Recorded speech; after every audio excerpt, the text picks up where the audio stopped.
నిండా గుడి గంటలు సీరియల్ టుడే ఎపిసోడ్. మీనా అలాగే బాలు ఇద్దరూ కష్టపడి ఇంటికి వస్తారు. మీననేమో పువ్వులు అమ్మి వస్తుంది, బాలు ఏమో కార్ డ్రైవింగ్ చేసి వస్తాడు.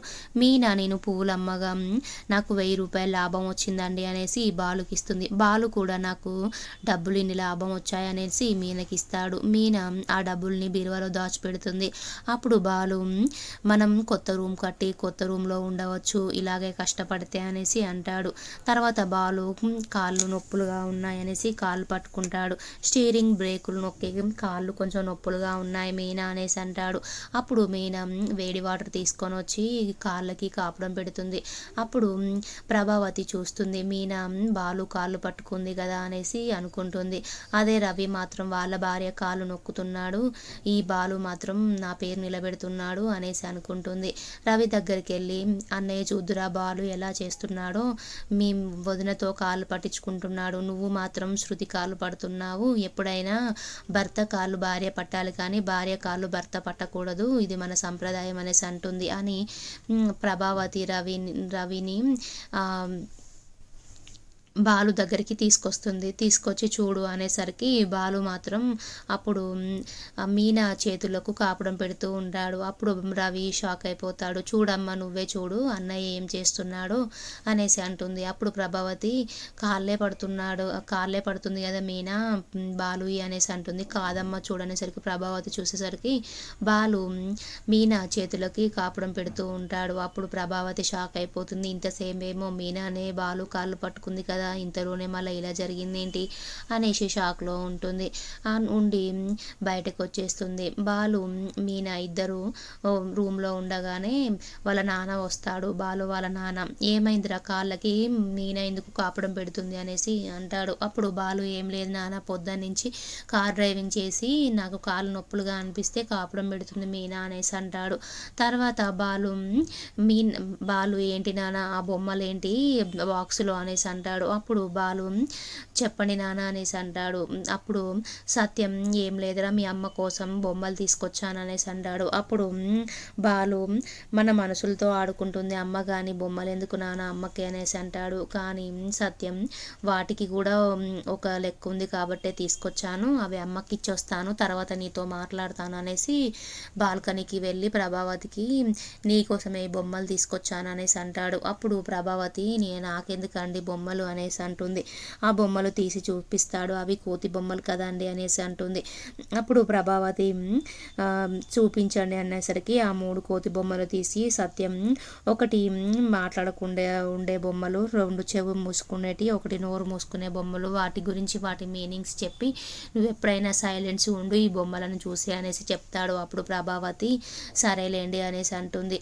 ప్రభావతి కోడలు మాత్రం కొడుకులతో పనులు చేయించుకుంటారనేసి అంటుంది. అందుకే నేను సైలెంట్గా ఉండడం కోసమే ఈ బొమ్మలను తీసుకొచ్చానని సత్యం అంటాడు.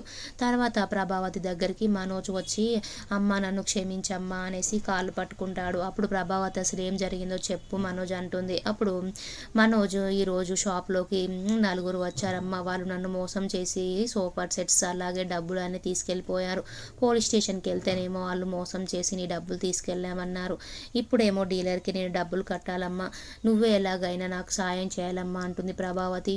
నిన్ను చదివించడం వేస్ట్, నేను డిగ్రీలు చేయించడం వేస్ట్, మీనా అటువంటిది పూలు అమ్ముకొని పైసా కూడేసుకుంటుంది, నువ్వు మాత్రం ఏ బిజినెస్ అని బిజినెస్ మళ్ళీ ఇలా చేసుకున్నావు, రోహిణికి తెలుసా అనేసి అంటుంది. రోహిణికి తెలియదమ్మా, ఇప్పుడే రోహిణి నా మీద మంచి అభిప్రాయంగా ఉంది, ఇప్పుడు ఇలా జరిగిందని తెలిస్తే ఇక నా నుంచి వెళ్ళిపోతుందమ్మా, నువ్వే ఎలాగైనా చేసి నాకు డబ్బులు ఇవ్వాలమ్మా అంటుంది. అప్పుడు ప్రభావతి నా దగ్గర ఎక్కడిరా డబ్బులు అంటుంది. అప్పుడు మనోజ్ ఇంటి పత్రాలు ఉన్నాయి కదమ్మా అవి ఇవ్వంటాడు. అప్పుడు ప్రభావతి నాకు నమ్మకం లేదు మళ్ళీ నువ్వు ఇంటి పత్రాలు తీసుకొస్తావని, అప్పుడు రోహిణికే ఇస్తేనే ఇంటి పత్రాలు, మీ బాలుగాడు ఎంత గొడవ చేశాడో చూసావా నువ్వు అనేసి అంటుంది. అప్పుడు మనోజ్ ఎలాగైనా మరి బంగారం ఇవ్వమ్మా అంటాడు. అప్పుడు ప్రభావతి ఎక్కడిది బంగారం, ఒక మీనా బంగారమే ఉంది నా దగ్గర, నాకేమైనా హారం నక్లీస్లు ఉన్నాయా అనేసి అంటుంది. అప్పుడు మనోజ్ మరి మా మీనదే ఇవ్వమ్మా, మళ్ళీ నేను కొన్ని డబ్బులు వచ్చిన తర్వాత బంగారం తీసుకొచ్చి నీకు ఇస్తానమ్మా అనేసి అంటాడు. అప్పుడు ప్రభావతి బాలుగానికి తెలిస్తే మాత్రం మనల్ని మస్తు తిడతాడు, వానికి తెలియక ముందుకే నువ్వు నాకు ఆ బంగారం ఇచ్చేయాలనేసి అంటుంది. అప్పుడు సరే అనేసి మనోజ్ అంటాడు. అప్పుడు ప్రభావతి బీరువా దగ్గరికి వెళ్ళి గోల్డ్ మొత్తం ఒక బ్లౌజ్ పీస్లో కట్టి తీసుకొస్తుంటే సత్యం వస్తాడు. అప్పుడు వచ్చి ప్రభావతితో ఏమనుకుంటున్నావు నువ్వు, అసలు నువ్వు గంతమంది పిల్లలు ఉన్నారు, నీకు 3 పిల్లలు ఉన్నారు, పిల్లలు కోడళ్ళు ఉన్నారు, అయినా కానీ నీకు బుద్ధి రాదా అది ఇదని అంటాడు. అప్పుడు ప్రభావతి గోల్డ్ గురించే మాట్లాడుతున్నాడేమో అనుకుంటుంది.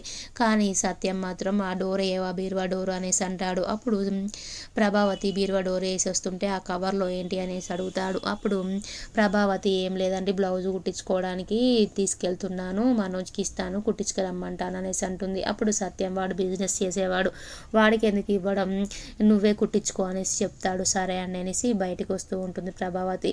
వచ్చి మనోజ్కి ఇవ్వడానికి తీసుకొస్తుంది. అప్పుడే మీనా కూడా వస్తుంది. వస్తూ మీనాకి తగులుతుంది ప్రభావతి. అప్పుడు మీనా చేతిలో కవరు, అలాగే ప్రభావతి చేతిలో కవర్ కింద పడుతుంది. మీనా కవర్ ఏమో ప్రభావతి తీసుకుంటుంది, ప్రభావతి కవర్ ఏమో మీనా తీసుకుంటుంది. ఒకరికొకరికి వెళ్ళిపోతాయి కవర్లు. అప్పుడు మీనానేమో బంగారంది కవర్ తీసుకుంటుంది, ప్రభావతి ఏమో ఫిష్ కవర్ తీసుకుంటుంది. ఫిష్ కవర్ తీసుకొని మనోజ్కి ఇస్తుంది. మనోజ్ ఏమో గోల్డ్ షాప్కి వెళ్తాడు.